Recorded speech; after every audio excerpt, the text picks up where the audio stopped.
What's going on, everyone? So, Scary Movie 6. We are getting Gail Hellstorm as well as Doofy returning for the upcoming sixth installment. It's very exciting, right? Two characters that are very beloved from the original Scary Movie. Obviously, parodies of Gail and Dewey of the Scream, right? Many of you, I'm sure, are very familiar with Dewey Riley and Gail Weathers.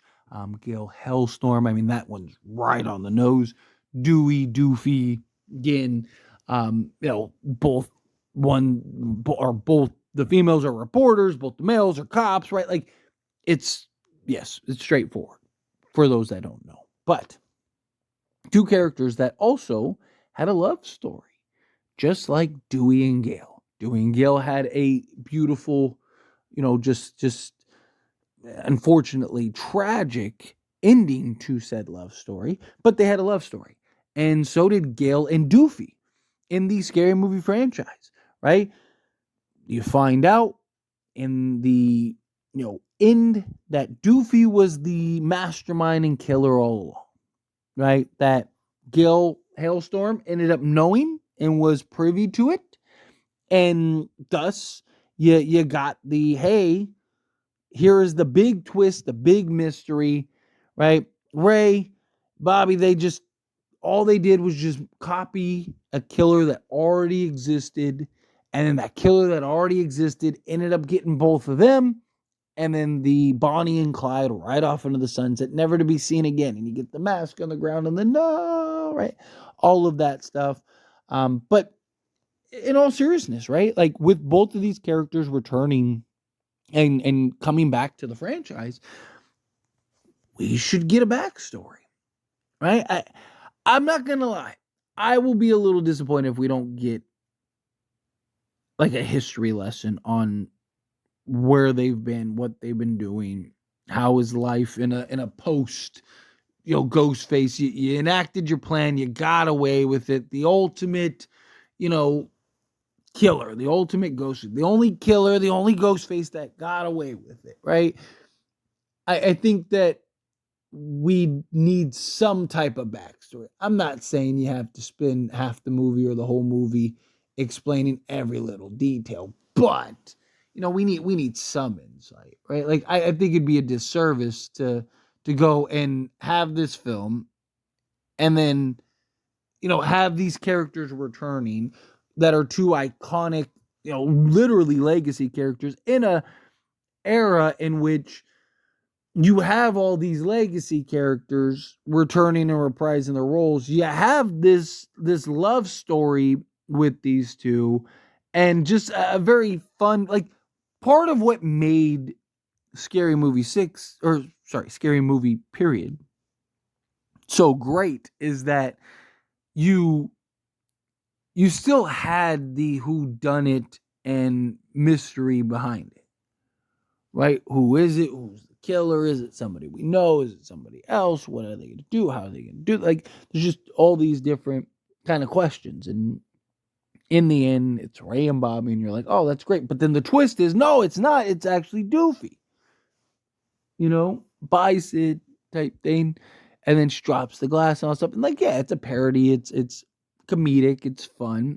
But it also was, a real, twist. It really told its own story. So there is story in this. It's not just a bunch of random hodgepodge. There's actual story and setup and, mystery to it. So I just think you gotta give us some type of details and information on, like, where have Gail and Dewey been? Not only where have Gail and Dewey been, but are they still killing? Obviously, look, Doofy's back, Gail's back, right? Ghostface is back. Is Ghostface back because of Doofy and Gail being back? Is this Ghostface somebody different entirely, and maybe Doofy just is kind of thrown in the mix of it, right? Are they even still together? Do they have a family, right? Like, How are you going to approach this? Because I mean, that was the whole mockery, right? Like that was the whole joke. I mean, even to this day, you get people that were like, maybe Dewey was the mastermind all along, and Gail could have been the mastermind. I mean, even Randy was like, she's a reporter. They staged the news type thing, right? Like, so, and this was kind of a play on that.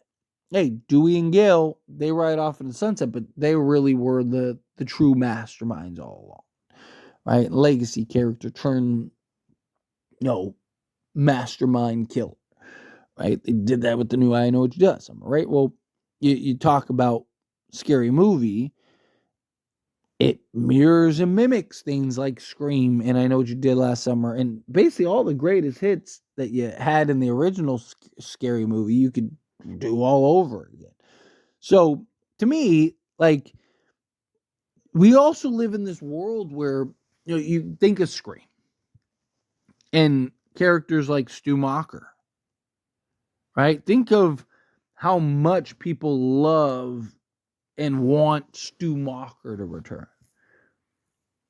right? So many people want Stu back, not as Matthew Lillard back as a different character. No, they want Matthew Lillard back as Stu, right? So why not kind of play into these things, play into these roles, right? Like you have killers that that reprise the role, pick up the mask once again. Like all of these kind of play into the fan service. And again, with the parody and Scary Movie in particular, I mean, you could basically do whatever. Right? I mean, think of Scary Movie 2. Like everybody died and they're just like there. It's like the survivors, and they don't explain how anyone survived nothing. It's just like they're alive, they're well and kicking, right? And it's just like that's part of the gag, right? That's part of the joke, right? Because you get especially Dewey. I think of Dewey, and how many times he was just like butchered, and then it's like gives the thumbs up at the end, and we're good, right? So anyway, my point is that like with Doofy and Gil returning to the franchise, you got to give us some history. You got to give us some backstory. Where have they been? What have they been doing? What have they been doing? Right? Like, have they been killing together? Have they been, did they just escape and go live on a beach somewhere, sipping Mai Tais, living their best life? Right? Does the new Ghostface go after them and stalk them, and that gets them out of hiding? Right? Does Gail stage the news and Doofy enacts it? Right, Gil kind of, like that would tie into like what Randy said in Scream 2, and you could have that kind of mirror and mock and kind of parody this Scary Movie 6, where it's like, hey, Gil kind of sets the stage, sets the table for you, so to speak, and then your job is to kind of execute, follow through, make sure that plan gets enacted, kill whoever she tells you to kill type thing, right? Or is he the one that kind of maybe uses her and manipulates her, right? Because he was the kind of the greaser, the badass, the one that, takes, that bamboozled everybody, swindled everybody. So, there's a lot of kind of ways that they can go about this. And at the end of the day, I just, obviously I want a good movie, good jokes, good story, but like, you gotta give us some backstory. Come on, the greatest relationship in movie history is we're back and returning to the franchise. Like, talk about the biggest mystery in movie history, and you just not gonna address it? Like, come on. But anyway, as always, this is a discussion. Past question you. Let me know your thoughts and opinion down in the comments. That being said, if you haven't liked this video, hit that like button. Helps me a lot. We enjoy these types of videos. Truly appreciate it. Not subscribe channel. What are you doing? Hit that subscribe button. Turn on the bell notifications. Appreciate y'all. See you in the next one. Thank you.